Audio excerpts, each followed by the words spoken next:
entrepreneurs and professionals of Tampa Bay. Welcome to your hour for getting the information, the tools, and the connections for elevating your business. Welcome to Getting the Edge with Kelly Wilson. And here's your host, Kelly Wilson. Welcome to Getting the Edge. I'm your host, Kelly Wilson. Thank you so much for being with us today. Getting the Edge is a product of Edge Business Community and Magazine, now almost in our 7th year. So excited. I know there's a million other places you could be, and we're really happy that you're here with us each and every week, talking to amazing business owners and community leaders about their products and services, but our niche is really sharing stories. I'm a firm believer that we can learn so much from each other. So that's really what our goal is here today, is really hopefully we can inspire the community and then inspire each other to really pursue and know that you can succeed and do anything that you set your mind to. So check out edgebusinessmagazine.com. So excited and so thankful to our recent launch for the Edge, our New Year not-for-profit magazine launch. We just had that on February 5th, almost 2 weeks ago already. Time goes so fast. If you have not yet, check out, go to the website. You can subscribe to our annual, for the magazines. You can get your personal printed copy delivered directly to your home or office and never miss one. You can also check out the digital issue as well online. But this issue, they're also special. This one included 10 not-for-profit organizations and the dynamic leaders that represent them, and many others included throughout as well, and always great content. We have great contributing writers. I'm really so proud and honored to have the team and a lot of the information that we do. So again, check out our latest issue of Edge Business Magazine, the New Year not-for-profit. Our next one will be coming soon in the spring, focused on hospitality. So looking forward to that. A lot of new exciting things going on. Edge is transforming into the Edge Media Hub. We're looking forward to taking our community-based approach and merging that with data and analytics, systems and processes, and really everything that we need to take Edge to the next level, as well as all of our partners and everyone that contributes, the community overall. So really excited about that. Thank you to our Edge sponsors, Pilot Bank. Thank you very much. All Trust Insurance, your trusted employee benefits partner. Thank you so much for being one of our sponsors, and as well as Tampa Bay Multimedia and WeBeam TV. If you're looking for a platform, if you're looking for something similar to Getting the Edge to share your stories, definitely consider having your own version, as the amazing John Gaston would call it, a pod vision, where you can bring in actual visual and audio and creating your own show. So definitely consider that as well. And so again, really excited to be here today and each and every week. And I'm so excited today because one of my favorite women, someone that really inspires me and someone that I look up to is on the show with me today. So I'm really excited to have Penny Parks, president of Links Financial. There's so many things that you're a part of. I had to remember which one was going to be the main one today. Thank you so much for being here. Oh, well, thanks for inviting me. This is incredible. And what you've done, Kelly, is really incredible. I appreciate that very much. Thank you. I applaud all entrepreneurs. Anyone being an entrepreneur is tough, and it takes you have to be a risk taker, and I applaud what you've done. I appreciate that. Thank you. It is interesting. It's fun to look back over the last 7 years and just everything that we've accomplished, or even, we were just talking recently about celebrating, even the small successes, and it's looking back at the end of last year and just what we were able to accomplish for 2019 and being able to accomplish all of that and just really, of course we always want more, but realizing that, we did this and then now let's move on and you just keep moving forward. But I appreciate that. And you are, I want to talk about Links Financial, but I also wanted to kind of just talk about everything else that you're involved with in the community. So it was, had the honor of meeting Penny October, I think. We were at a lunch, and so we're all kind of talking about what we do. And literally, it took Penny a few minutes to go through everything that she was involved in. And it was just, it's so impressive. And just your personality is, I think, just so charismatic. It draws people in to want to kind of get to know you a little bit more. And I think that is, and it's just such a genuine piece of you. But okay, so you're the chair of the CEO Council of Tampa Bay. You also serve on the Dean's Advisory Board for the University of Tampa and Sykes College of Business, vice chair of University of Tampa Board of Fellows, board member of Tampa Bay Wave, board member of the Greater Tampa Chamber, an executive committee member for the Go Red for Women at the American Heart Association, Copperhead member for the Valspar PGA Tournament and the University of South Florida and Women in Leadership and Philanthropy member, and previously served as a secretary of the Global Board of the Association for Corporate Growth, as well as chapter president in the Tampa chapter. Yes. Do you sleep? I do. I do sleep. Occasionally? I do. No, I do sleep. I do sleep. I mean, these are obviously causes that are close to your heart that you want to be a part of, so you make the time to be involved. But it definitely takes, I think, a unique individual that wants to be a part of so many different things that so many different things kind of call to them. Either that, or maybe I just don't say no. Maybe that's it too. I don't know, that could be it. But well, I mean, because all of them, obviously, knowing you, I don't think you would make the commitment to do any of these things unless you were going to full-heartedly give your heart and soul to them. I do. And they're all causes, and there's other things that I've been involved in the past as well, and they are all causes that are very important to me. A lot of what I'm interested in is I really want to help women, and I want to help women entrepreneurs. And so when I think back, my first two clients were both women who owned their own business. And so that's just been very important to me. And so I just think it's important to give back to your community. Right. That's just something that was always instilled in me, at a very early age. We always gave back. We were always involved. No, I think that's, there's just so much reward in it for ourselves. I've always kind of been one that has always thought about others or wanting to take care of people. And I think that has transformed into who you become. But I don't know that everybody gets that. But that, they should. But so I remember when we first met, you handed me a business card and it wasn't Lynx Financial. Oh, so I also serve. She also serves. So Lynx Financial is we're a small boutique investment bank, and so we raise capital for businesses.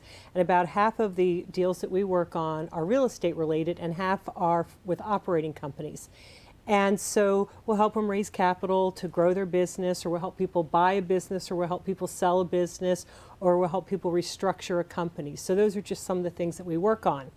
And so the last couple of years, we've also been working with a lot of startup companies. And the reason for that is because, the startup community is really important to the ecosystem of our community, because these companies, we want them, to find a home here in the Tampa Bay area so that they can grow and prosper. And I think it's incumbent upon all of us to support that, which is one of the reasons why that I'm involved with the Tampa Bay Wave.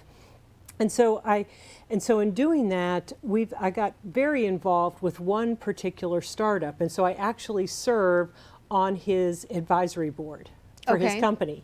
And he's just a wonder. He's just like a wicked smart young man, and he's just his company is just really going to do well. The name of the company is Afford It, and it's a financial technology company. And with my background was in banking for a number of years, and so with that type of background, it was I was kind of a natural fit to help him and to get involved with him, and it's just been incredibly rewarding.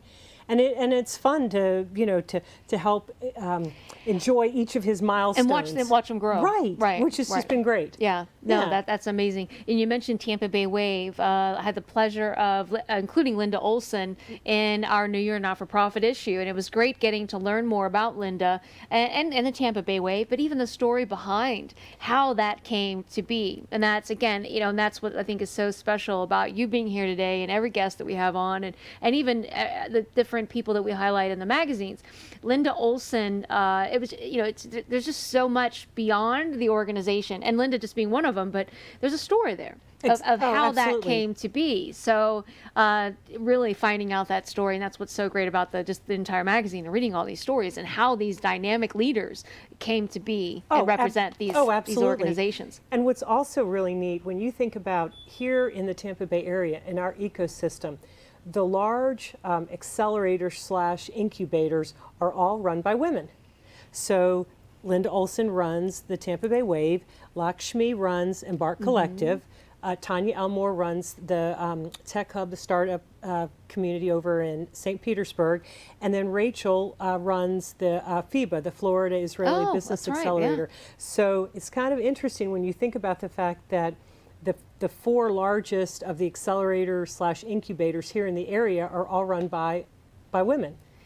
And they all work together. About it that way. And they all work together, and it's really what we need to be doing to grow our local ecosystem for the startup companies and for all these entrepreneurs. I think one great thing about Tampa Bay, and I haven't lived in other cities since I was young, so I don't really have major comparison, but we all work together so well, and we really all want the community to succeed, and we want the individuals within the community to succeed, and there really is this camaraderie. Is that the right way to say that word? I think so, absolutely. It's funny you would mention that, Kelly. This morning I was at, you mentioned that I'm going to be the incoming chair for the University of Tampa's Board of Fellows. And I've been involved with that organization ever since I got my MBA at that very fine university. And one of our speakers this morning, she has a company that's based in Gainesville, and they are relocating a big portion of the company here to Tampa. And she said that they would, when her team was canvassing where they were going to go, they had narrowed it down to, I think she said, 6 or 7 cities. And in her mind, absolutely, she said it was funny. She said her team said, her name was Karen. She said, we know, Karen, that you're going to tell us, that you want to look at all these cities, but we know you're going to end up wanting to pick Tampa. And she told us, and of course she did, and they are coming here. And she said that the reason why was because it's such a welcoming community. People have been just super. She said that when they found out that she was moving here, she received a number of phone calls from people, offering their assistance, welcoming her and her company to the community.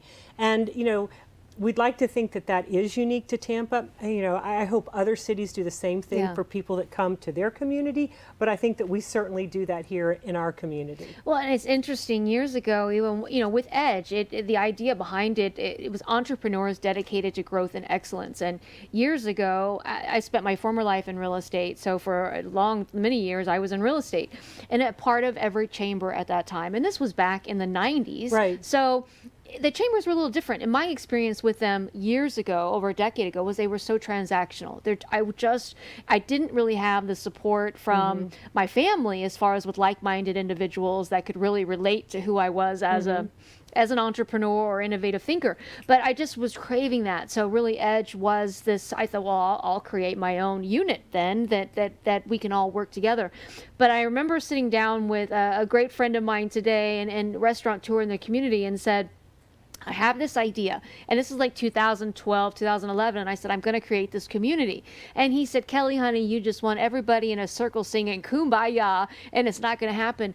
But, it's interesting as he's watched me create my own version of what I was trying to do. But I think the more, but my vision back then, or not vision, but what I could see of the community was everybody kind of siloed, kind of working together, I think. But I don't know if we've transitioned or if into these beings that are welcoming, or if indeed, I just now see things clearer, or, you're just looking at differently. I'm not sure.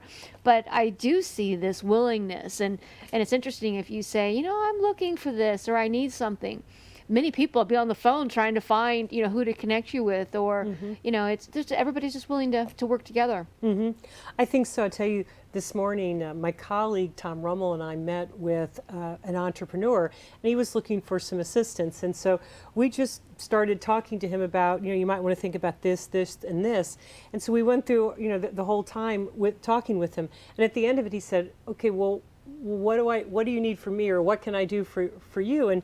And so, our thought back was, it's somewhere or another, we'll do business together, right. We'll work together, but we're not worried about There's no expectations. There's no expectation that we're going to send you an invoice or anything of the sort. We're just, you know, he's a good person. He has a great company. He's going to do great things, and we just want to help. We just want to help him. But I think like his take on that was like, well, what Right. because I think that is what a lot of people expect, and then really once you get into the community, you realize that it's not that way.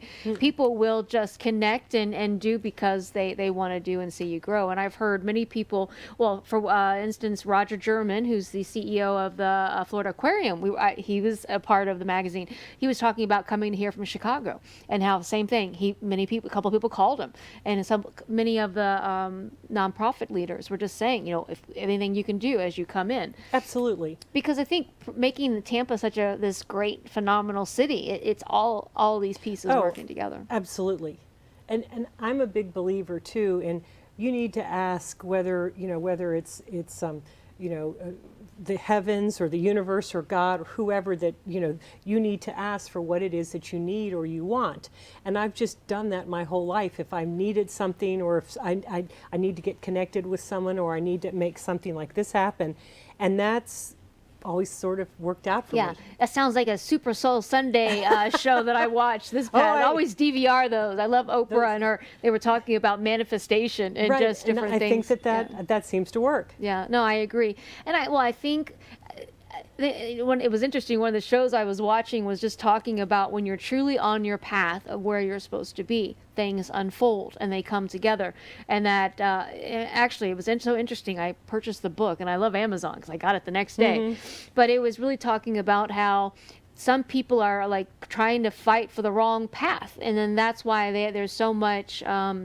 It's not working, right? Because it's not really the path you're supposed to take. And I think following our intuition of things now we're going down a whole other path, but that does allow us to see, I think, make adjustments. One of the other speakers that we had this morning this was at the University of Tampa's Fellows Forum.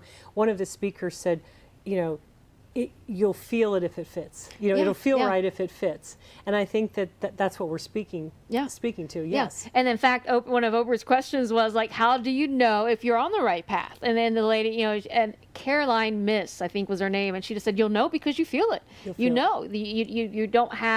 You're not compromising your integrity of anything, you know that. And she obviously, you can relate that into relationships or life or business partnerships or business or just everything that we're doing or have going on in our life. But I think that is what's so interesting about our paths, our journeys, I guess I should say, because often I even look back, even in real estate, I did really well, and but I wasn't. I mean, I felt I was off path somewhere. I thought I enjoyed very much the relationships that I made with the buyers and sellers, but I just felt I was off path. This is not ultimately what I'm supposed to be doing, and I think sometimes bad things or different, things happen in our lives that, like with the real estate kind of crash and demise, that then led me to explore other options, which I was a broker associate at that point. I really don't know that I would, but sometimes you have to be pushed, and sometimes things push us. I believe that too. To explore other avenues. I believe that too.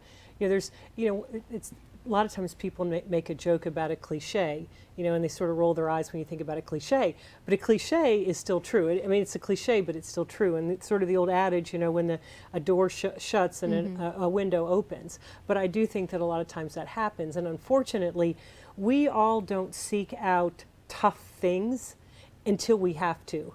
And so if everything is going along just fine, we will not necessarily seek out to try something new or to challenge ourselves. And so sometimes it almost has to be foisted upon us. Sometimes the universe just shifts and different things happen. The way it's supposed to. And then, but it's if you stay course and really just continue to explore opportunities and just where you're going, when you have a chance then to reflect back, it almost makes sense of why certain things had to happen, and even things that we might have seemed horrific at the time, or just, that. But, and I also am thankful for, even through the tough changes and the obstacles, all the growth, if you allow it, that you personally experience through those adjustments and potentially, or, maybe difficult times.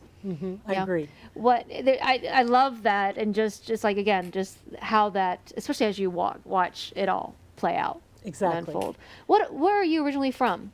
So I was born in Washington, D.C. Okay. So my mom and dad moved to the area because that's where the engineering jobs were after World War II.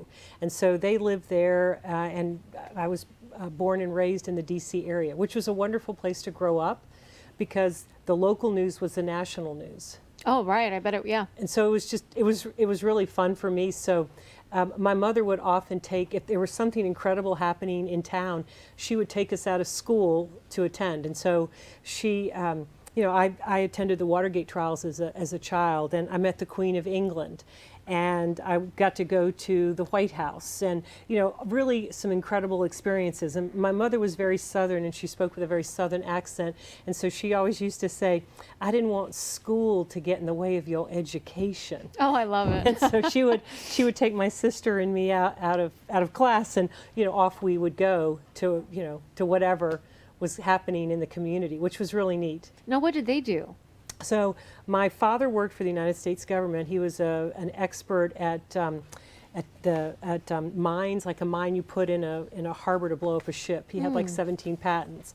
And my mom it stopped working when we were growing up, and then after I went to college, my parents moved from the Washington D.C. area to Charleston, South Carolina, which was really wonderful because they have a large military community there, and so my father was involved. They had a large mine conference, it was called, in the Charleston area.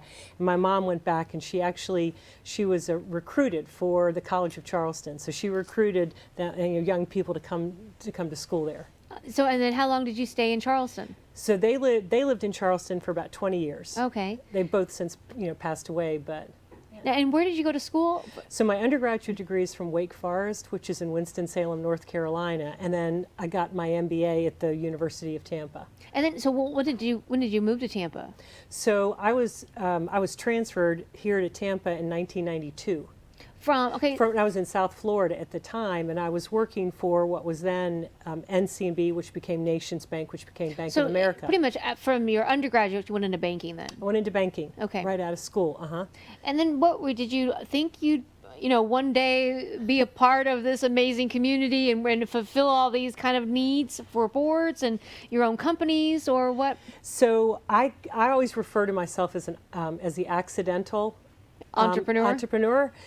Because again, as I mentioned to you, my father worked for the United States government, and so I always was raised that that was sort of the social contract. You went to work someplace and that you were there forever. Right. That's how it used to be. That's how it used to be, and so that's always what I thought was going to happen, and then that didn't happen for me.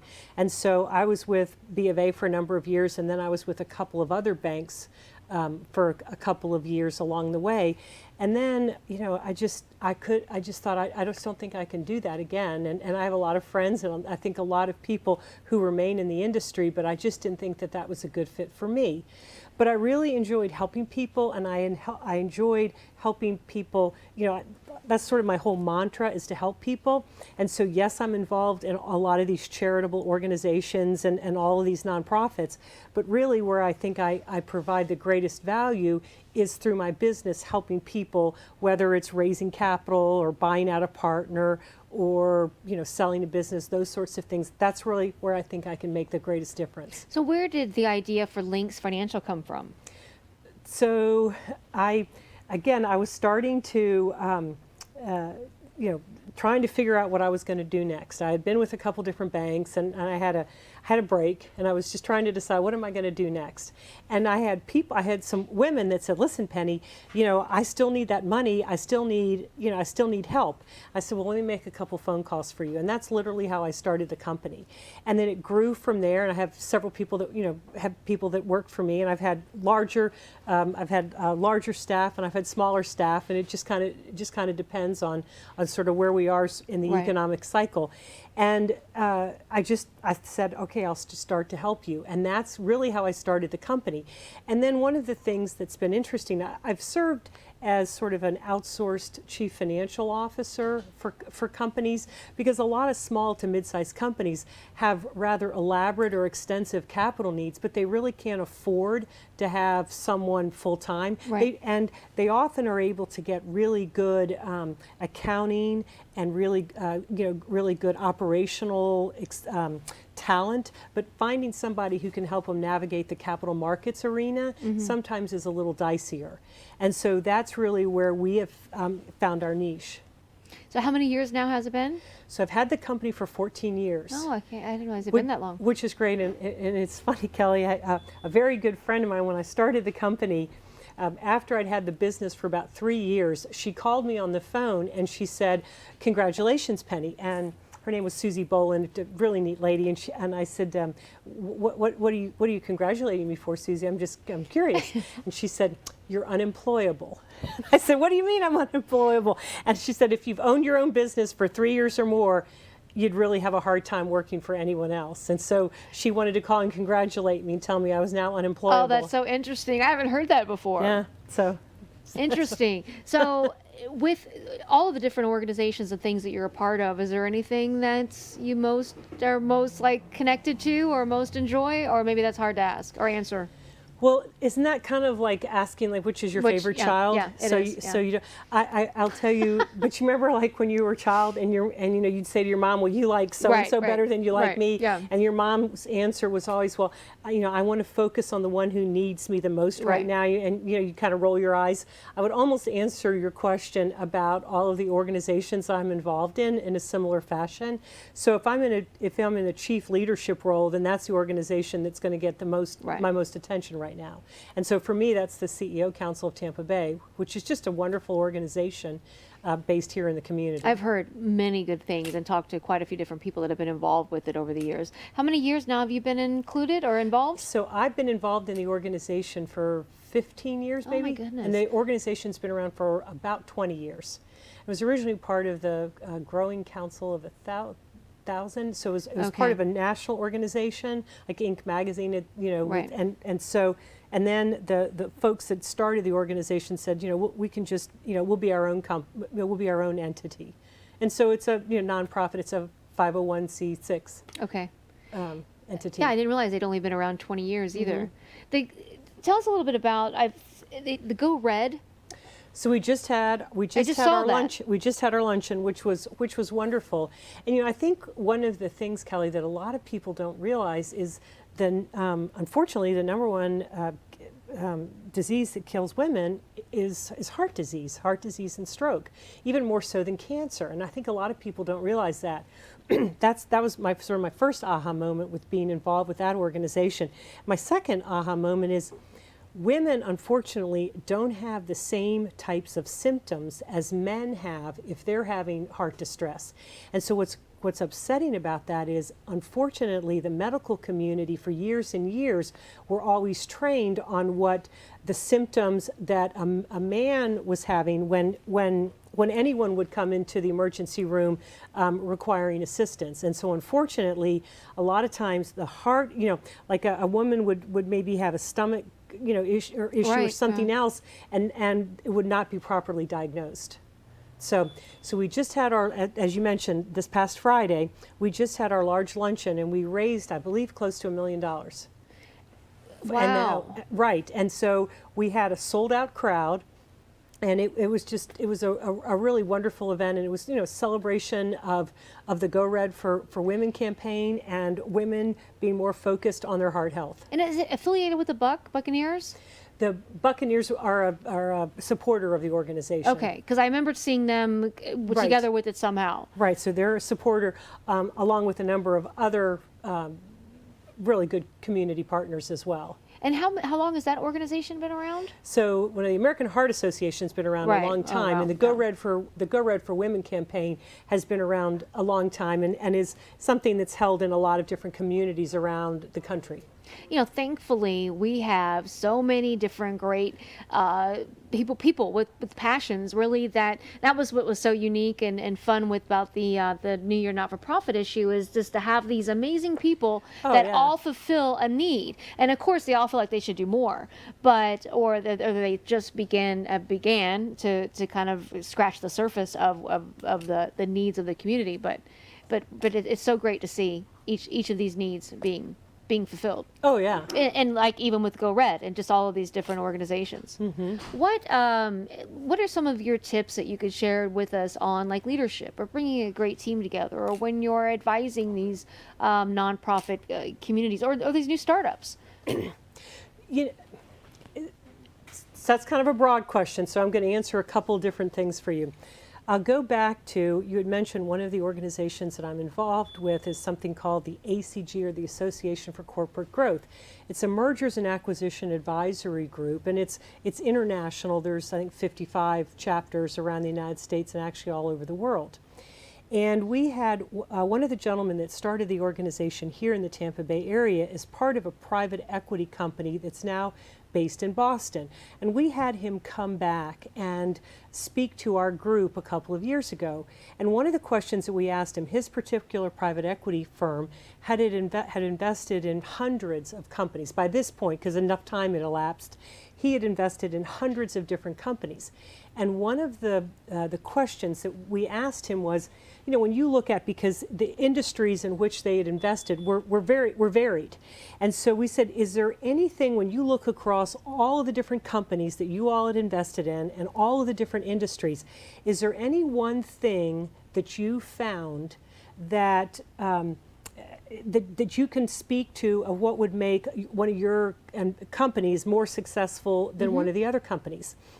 And he said, you know, it's interesting you would ask me that question, Penny. He said, we just did a study about this. And what we determined was the CEOs of the companies that were involved with some other peer-to-peer organization, whether it's a CEO council, whether it's a Vistage, whether it's one of these tech accelerators, whatever it was, that when they had that type of peer-to-peer support, that those companies, those CEOs, performed better than the ones that didn't. Interesting. So I've given you a long, drawn-out answer to a question is what's one piece of advice?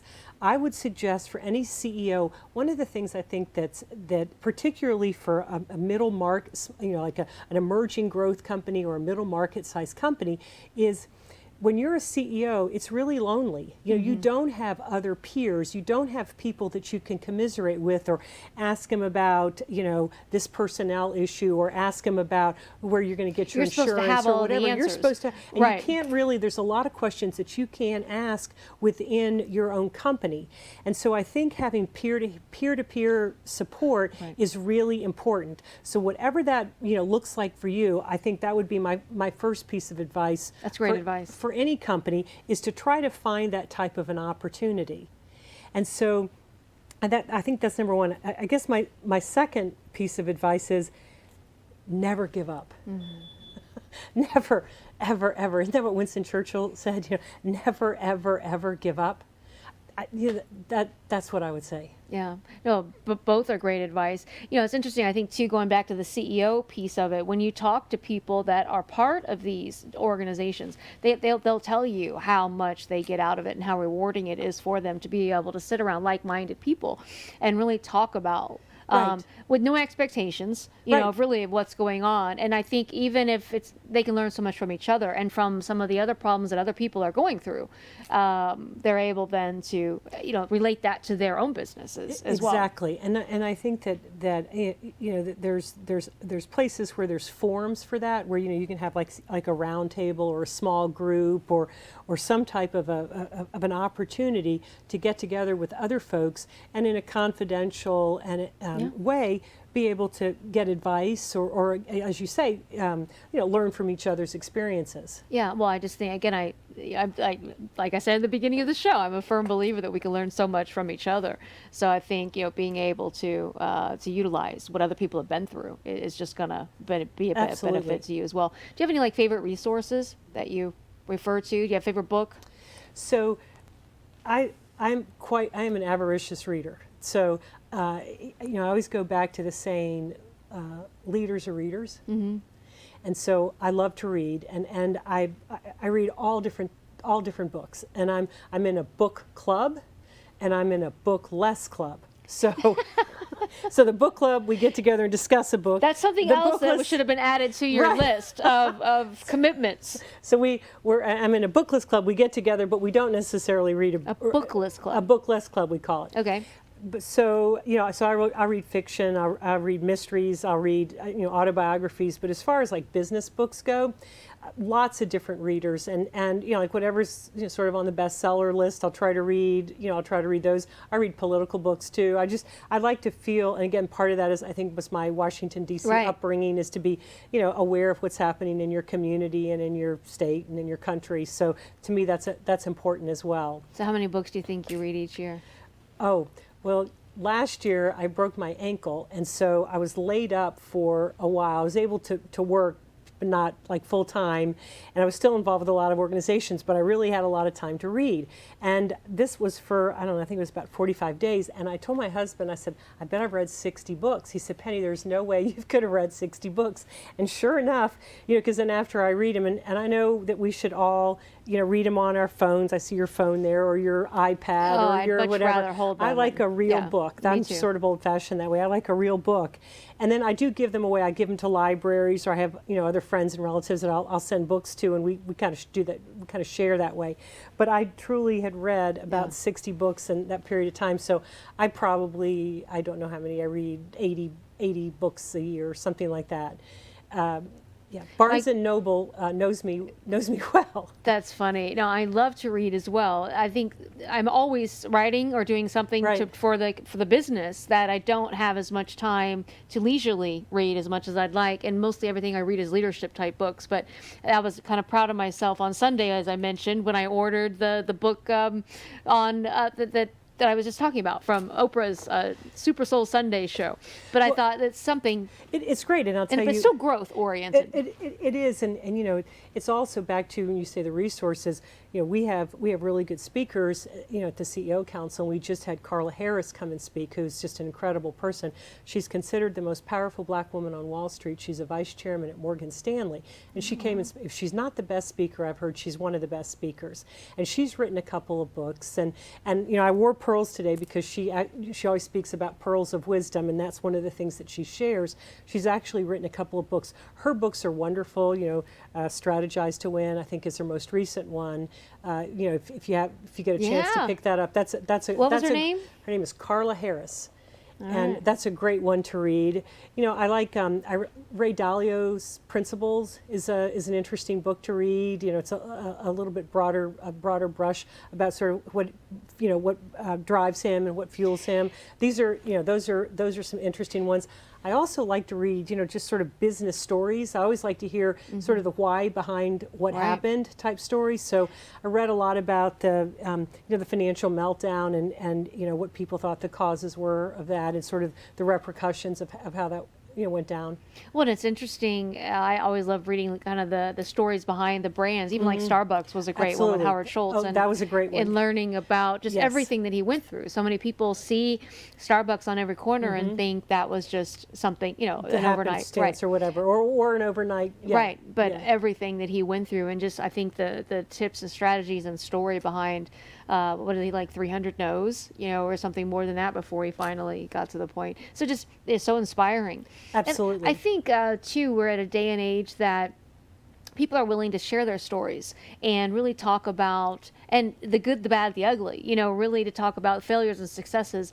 And I'm a firm believer too that we can learn almost maybe more from what doesn't work than from what does. And especially if we can allow ourselves to learn from it. But it's just interesting that I think we're at a day and age where vulnerability and being vulnerable and really sharing, CEOs are learning to be empathetic, if that's the right word to say that, and just to share their stories. And I agree with you, Kelly. I think that people are looking for authenticity. I think people are looking for authenticity, and I think people are looking for transparency. And again, if you've got some news that you have to impart that maybe isn't the most positive of news, if you ask somebody when would you like to know that, it's like, how about now, right? Right. And I think that people that we're in a point where people want to hear that. They want to be tell me the truth and tell it to me now. Right. And I think that's a good place for us to all be.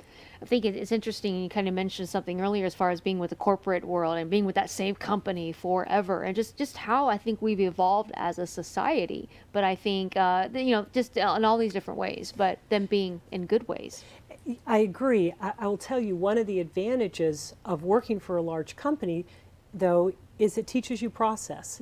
Because large companies have, like I'll tell you a story back to, I mentioned to you at being an accidental entrepreneur. So I'll never forget this. One of my first deals that I had done after it was over with, someone that was part of it, got me a plant for my office, which I thought was so nice. And one of the other, I was in sort of co-working kind of space, and one of the other, people that was there with me, was kind of helping me sort of square away the plant. And so I looked at him and I said, "So, what day does the plant service come?" He starts to laugh. He said, "Penny, we're entrepreneurs. We water our own plants." But you just don't, you don't think of it, because when you come from a corporate background, there's an HR department. In case you're wondering, there's someone that comes in and waters the plants for you, and so you just don't think about all of those processes that you somewhat take for granted that as an entrepreneur you're going to need to establish.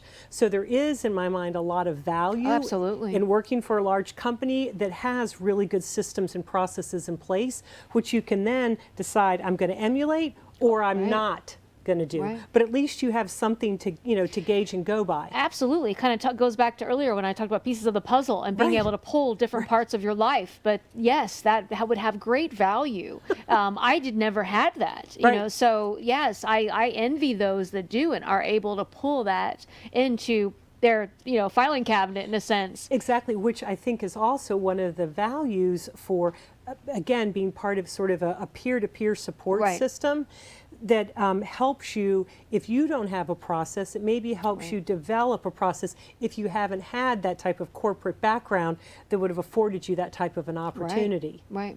I think it's so funny. I was a mother very early at 18, and at 18 you couldn't tell me anything. I thought I had all the answers. I thought I knew everything, and it's so funny now in my 40s, past mid, later 40s, that I don't know anything. I'm still learning. I do not have all the answers, but I think it's just so interesting that when we finally kind of realize that, and we start to become sponges in a sense, to where we, I talk a lot, but I've also learned to shut up when I need to and really take advantage in a sense, or utilize the time when I'm with all of these amazing people, including yourself, to just take it in, because even if what you're saying I may not need right now, I might be able to reference that later.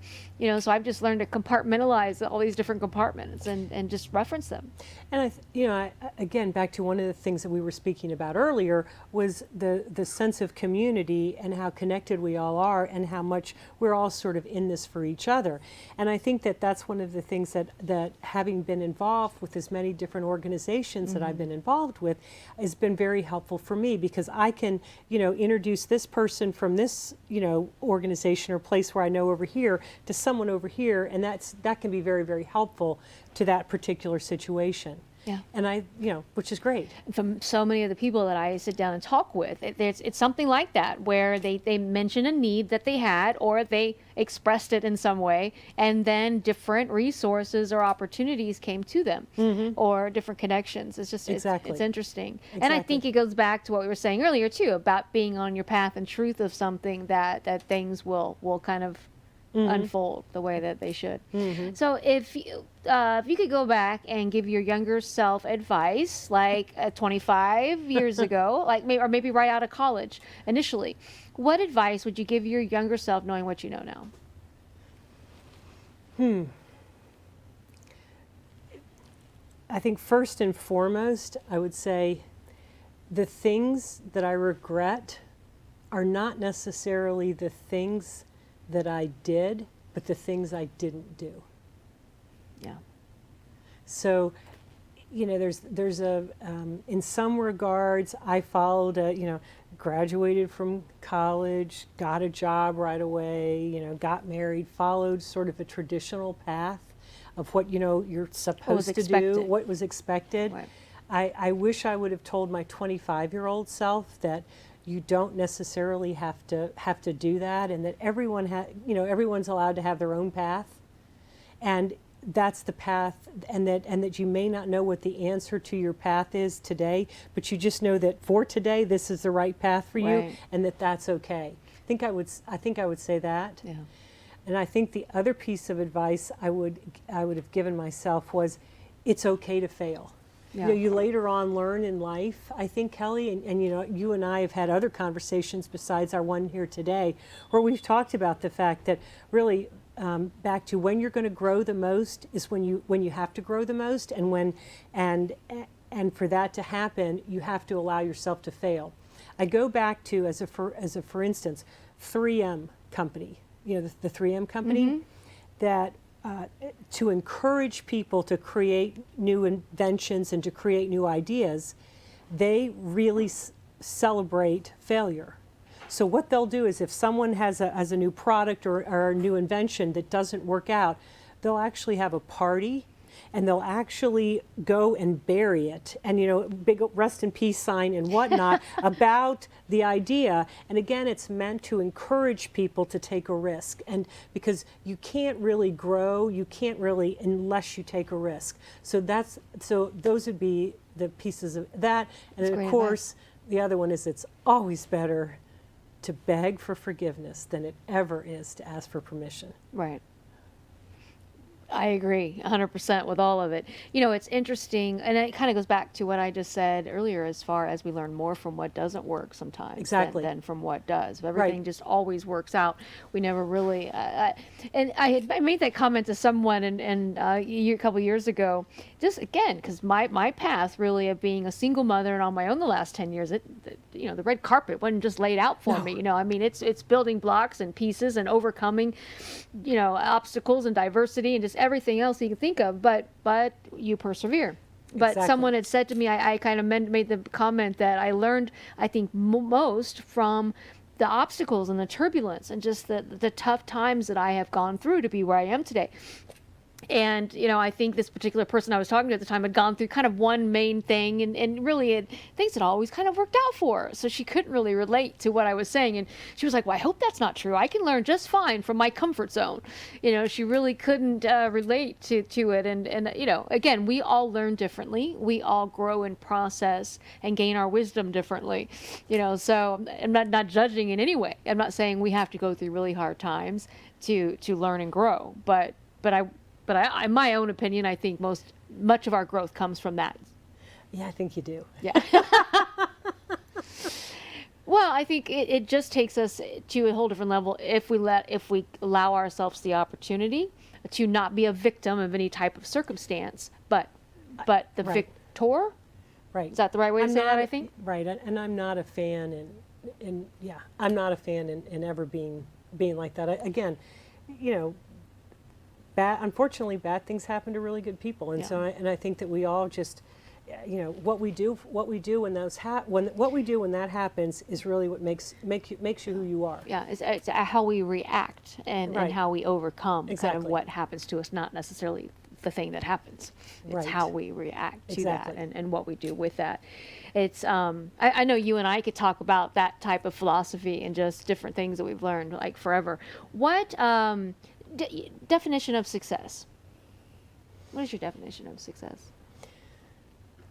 Kelly, I think that my definition of success has probably evolved over time. And I think that when you're younger, it's more about, I want to make a lot of money. Mm-hmm. Okay, then what? So actually, one of my fellow CEO Council members, we were in a roundtable session and we were talking about, he had sold his business. And after he sold his business, he said, okay, so the first day, I went and looked at my bank account, and sure enough, all the money came in. He said, okay. And he said, then the second day, he went back to just make sure that it was still there and the money was still there. And then the third day, he woke up and he thought, okay, now I got to get back to work and I got to go do something again. So I think it's back to, it isn't really about the money. And one of our speakers, again, I'll go back to one of the speakers at our Fellows Forum this morning, talked about the fact, are you looking to, what are you looking to make? Are you making, is it about making money, or is it about making meaning? Mm-hmm. Is it really about meaning? And so I'm giving you sort of a long-winded answer to say, for me, success looks like making a difference in other people's lives. Mm-hmm. And, I've mentored young people, particularly young women. I've, encouraged so many of them to go. I've worked with a lot that entered the workforce and always wanted to go back and get a college degree. I've worked with a lot of those folks. I've worked with a lot of the nonprofits. I've worked with a lot of clients. So in my mind, success looks like, well, I'll tell you what. I'll go back and give you an analogy. I'm a big golfer. And I would play golf every day if I didn't work. I would. I love to play golf. Spare time. I love to play golf, and my husband's a golf pro, and we would play every day if we could, and we enjoy that a lot. One of the things about golf, and a lot of people don't think of it just as a sport. They don't necessarily think about a lot of the values that are around golf. But one of the main values is you're always told you want to leave the golf course in a little bit better shape than where you found it, the way you found it. So when you're on the putting green, you always want to repair all of the other divots, even the ones that you didn't make. Or if you're in the sand trap, you want to repair, you want to rake the sand trap, even not just the marks that you left, but all of the other marks that you happen to see. Because again, it's all about leaving the golf course in a little bit better shape than the way you found it. So if you were to ask me, I guess what my definition of success would be, I would tell you it's leaving the world in a little bit better shape than the way I found it. That's one of my favorite questions I like to ask too. Is at the end of the day, how do you want to be remembered? Which is something I always ask with all. So that's your answer. That's my answer. Yeah, that's great. And I think that is what makes leaders. Just you can really, and again, maybe because I've had the pleasure too of just getting to know and interviewing and getting to talk to so many amazing people, but I think that is what truly defines a great leader. It's one of the, I think it's not something, I think you just, it's just who you are. It's not something that you can be or you learn to be. I think it's just who you evolve into becoming and those leaders then care and nurture others to be the best versions of themselves. And I think again back to long-winded answer. But no, I think back to what we response. were talking about earlier in the case of transparency and authenticity. People know if you're, right. It's like little kids and dogs. They know if you're for real or if you're not. Right. They know if you're feeding them a line or not. Right. Yeah. Yeah. No, I do, and I think that is.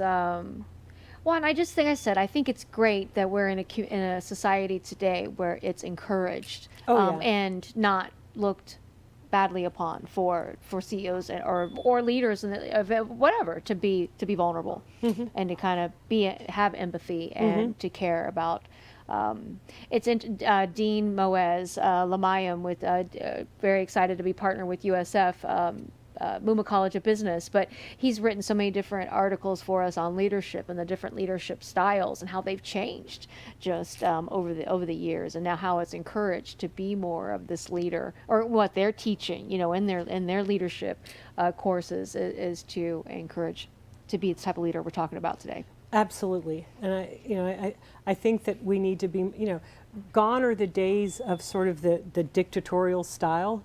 Where where you're gonna it's my way or the highway, and I just don't think that with the workforce where we are today and the quest for talent that is so prevalent with all of the companies that I interface with and that I know about, everyone is always looking for really incredible talent, and I think that again back to the authenticity and the transparency, I think that also people are looking for leaders that are more collaborative and that are more inclusive and are more interested in diverse thoughts and in diverse, and encouraging that. And encouraging of that. And I think that those are all of the attributes that a really good leader needs, as you move forward. Well, and then I think that just has a domino effect on the team and the company itself, because then you're encouraging others to play part. You're noticing them. You're giving them what they need to truly feel a part of that organization and to want to help. Help just overall it grow. So it all exactly. It all works together. Exactly. What goodness, we talked about everything you're involved in, and you don't have much spare time, but you love to play golf. What else might people? Is there anything else that we might be surprised to know about you? Are you jumping off cliffs or doing anything? No, I'm not doing that. But I am. I'll tell you what I am doing, and I started this a couple of years ago.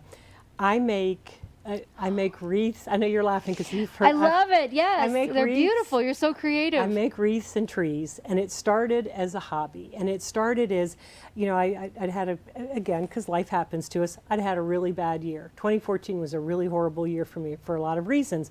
And I thought I needed to do something positive. I needed to do something creative.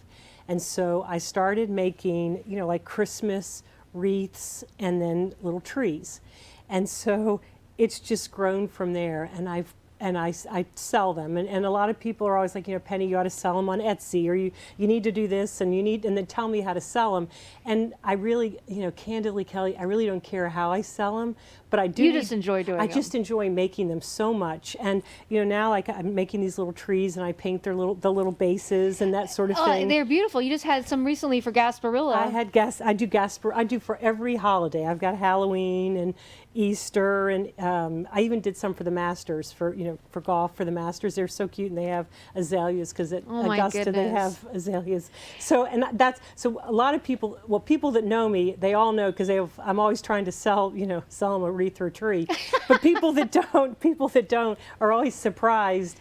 I can't believe they're beautiful. You're a financial person. I mean, you're a math major in college, Penny. But it's your creative outlet. It's my creative outlet. Well, we're just about out of time, but we have your website and all your information on there. If you're also interested in a wreath or a tree, please let me know. For any holiday, reach out to Penny, or you can find her on Facebook too, and all the beautiful pictures. Penny, thank you so much for being here. Thank you, Kelly. Thank you so much. Yeah, this is great. I was looking forward to today. I was looking forward to talking with you. Like I said, you couldn't go anywhere. I've had you for 56 minutes, and I could just pick your brain about stuff. But again, thank you so much for being here. Thank you, and I applaud you for doing this. This is great. Thank you very much. Thank you so much. Thank you. Thank you so much for being with us today. Check out edgebusinessmagazine.com. Subscribe to the magazine. Check out the latest issue.